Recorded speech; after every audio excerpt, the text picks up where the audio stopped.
முக்கியமாக பிள்ளைக்காக சொல்கிறோம்.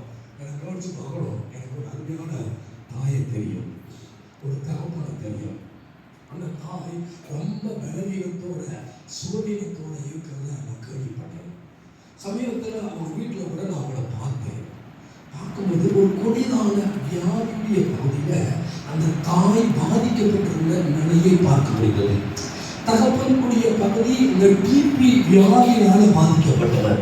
அவரால் நடக்க முடியல, அவரால் அவருடைய எலும்பு பகுதியில் பாதிப்பு, அது மாத்திரம் ஒரு ஜப்பு பகுதியில் பாதிப்பு. சமீபத்தில் அவர் ஆபரேஷன் செய்தார். ஆபரேஷன் செஞ்ச பின்னாடி அவரால் நடக்க முடியல. ஒரு தொழில் செய்கிறார், அந்த தொழிலும் அவருக்கு என்ன பண்ணலாம் வாய்க்கல. அந்த அம்மா இருக்காங்க, அவங்க அம்மா கல்யாண வீட்டுடைய பகுதியில போய் சர்வ் பண்றாங்க. கல்யாண வீட்டுல போய் அந்த அம்மா என்ன பண்றாங்க, சர்வ் பண்றாங்க, சாப்பாடை கொடுக்குறாங்க. அப்போ போற இடங்களுடைய பகுதியெல்லாம் கல்யாணம் ஒரே இடத்துல நடக்குது, ஊர்ல பல விதமா இடத்துல நடக்குது. அதனால அந்த அம்மா கல்யாணத்துக்கு போய் என்ன பண்றாங்க, அந்த சாப்பாடை என்ன பண்றாங்க பரிமாறின பின்னாடி அதுல கிடைக்கிற பணத்துடைய பகுதி மூலம்தான் குடும்பத்தை ரன் பண்ணிக்கிறாங்க. திடீர்னு கணவனுக்கு மனைவிக்கு சந்தேகம். கணவன் சொல்றாரு, அவரை வச்சுக்க அப்படின்னு சொல்றாரு. தகப்பனும் மகனும் பொறுப்பு அம்மாவை அடிச்சு விடுறாங்க. நான் சொல்ற உண்மை சம்பவம். அந்த அம்மா வாழவே விருப்பாங்க. ஒரு முறை போன் பண்ணி என்ன சொன்னேன், ஐயா நான் உயிரோடு இருக்கிறதே ஆண்டவரை சுத்த செயல்.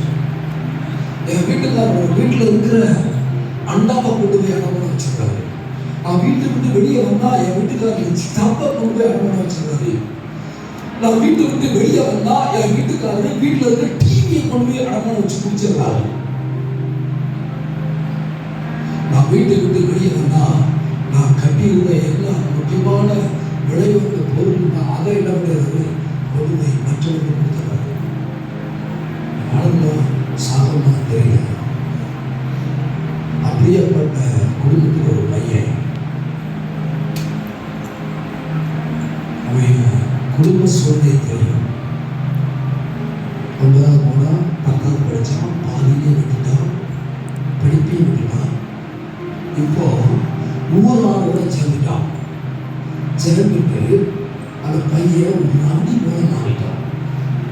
5-6 பசங்க சேர்ந்து என்ன பண்ணாங்க அப்படின்னா, போய் ஒரு வீட்டில் கதை தூக்கி போறாங்க. வீட்டுடைய ஒரு திருட்டு பழக்கத்தை செய்ய, பலவிதமான போதை பழக்கக்கூடிய பகுதியை செய்ய. இப்போ என்ன ஆச்சுன்னா, கொஞ்ச நாளுக்கு அப்புறம் போலீஸ் அந்த பையனை பிடிச்சிருச்சு.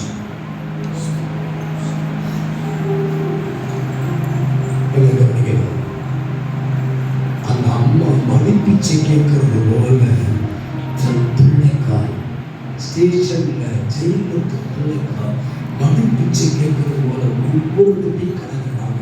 கடன் கிடைக்கல, கடன் கிடைக்காத அம்மா சோர்ந்து போகல.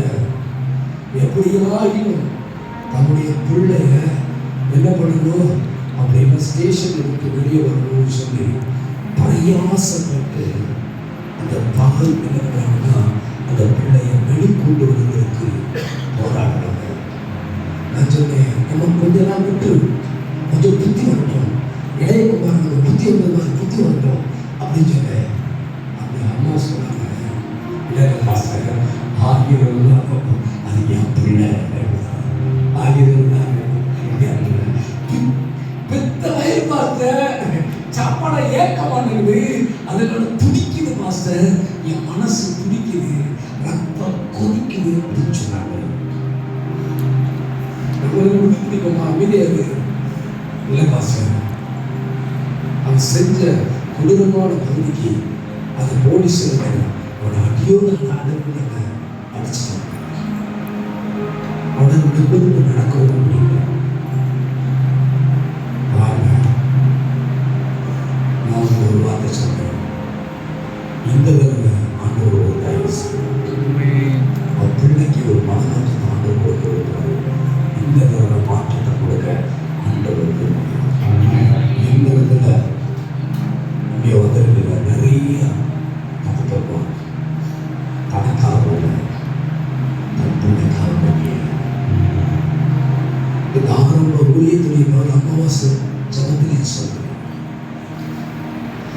என்னுடைய மனுஷன் சொல்லுவேன், இப்போ நீங்க வந்திருக்க உங்க பிள்ளைக்காக, உங்க பிள்ளை கூட நான் பேசுறாங்களா? கொஞ்சம் பாருங்க, நீங்க பிள்ளையோட நீங்க பேசுறீங்களா? உங்க பிள்ளை உங்ககிட்ட பேசல, ஓகே, நீங்க உங்ககிட்ட பிள்ளைகிட்ட பேசுறீங்களா?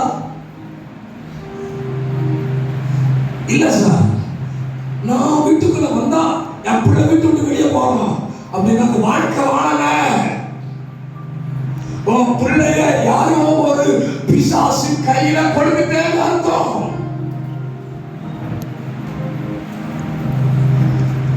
இந்த விடுதலையின் ஊழியக்கூடிய அமாவாசை ஜபத்துல ஆரம்பத்துல நான் ஒரு வார்த்தை சொன்ன தேவ மனுஷனா, இன்றைக்கு உன் பிள்ளைக்காய், உன் சந்ததிக்காய் மற்றவர்கள் ஊழியக்காரன் கை தூக்கி ஜெபம் பண்ணுவது நல்லது. ஆனா உங்க கற்பத்தின் பிள்ளைக்கு நீங்க ஜெபிப்பதுதான் முக்கியம். நீங்க ஜெபிப்பதை ஆண்டவர் கேட்பார். கர்த்தருடைய ஆவியானவர் ஆரம்பத்தில் சொல்றாரு, மகனே, உன்னுடைய பணங்களையும் உன்னுடைய வேண்டுதலையும் உன்னுடைய அனுகரணையும் நான் பார்க்கிறது மாத்திரம் இல்ல, என் ஆண்டவர் சொல்றாரு, பார்க்கிறது மாத்திரம் இல்ல, நான் உன்னை விடுவிக்கிறவராய் வந்திருக்கிறேன். அதை சொல்றாரு கர்த்தருடைய ஆவியானவர் சொல்றாரு, அப்பிள்ளைகளை நான் சிங்காசனத்தில் உட்கார செய்வேன் என்று கர்த்தருடைய ஆவியானவர் சொல்லுகிறார்.